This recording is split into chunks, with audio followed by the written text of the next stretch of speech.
The City of Dreams, a modern story about America. In the early morning light, as the sun slowly rose above the shining glass towers of New York City, the streets were already alive with movement. Yellow taxis rushed through busy avenues. People from different cultures spoke in dozens of languages, and the smell of fresh coffee filled the air. Among the thousands of people walking down the sidewalks was a young man named Arif. He had arrived in America only 2 years earlier, carrying nothing but a suitcase, a few dollars, and a dream bigger than his fears.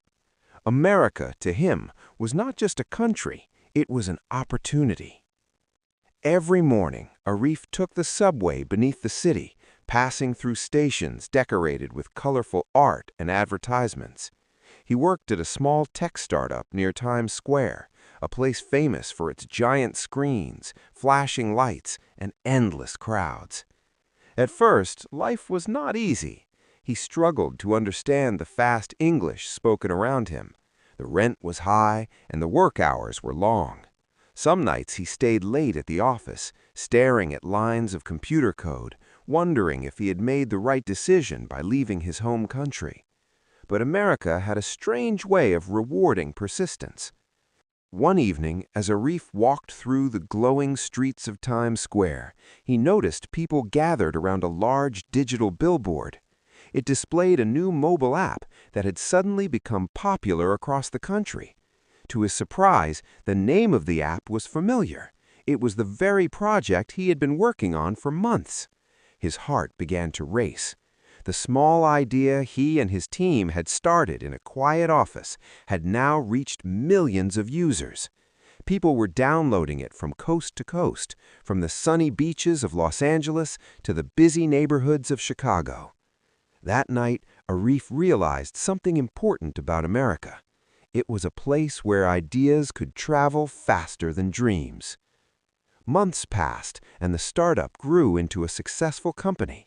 Arif was promoted to lead developer, and for the first time in his life, he felt truly confident in his future. But success in America wasn't only about money or fame.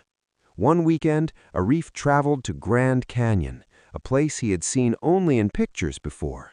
Standing at the edge of the vast canyon, watching the golden sunset paint the rocks in shades of orange and red, he felt something deeper than success. He felt gratitude. America, he realized, was not just about towering buildings or powerful companies. It was about diversity, courage, and endless possibility. Back in the city, life continued at its usual fast pace.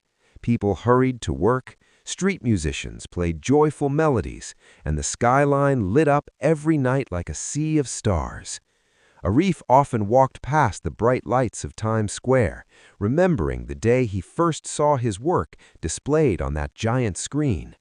Whenever new employees joined the company, he shared his story with them. America, he would say with a quiet smile, is not a place where dreams are handed to you. It is a place where dreams are built, one day at a time. And as the lights of New York City continued to shine into the night sky, millions of people across the country kept chasing their own dreams, each one adding a new chapter to the ever-growing story of America.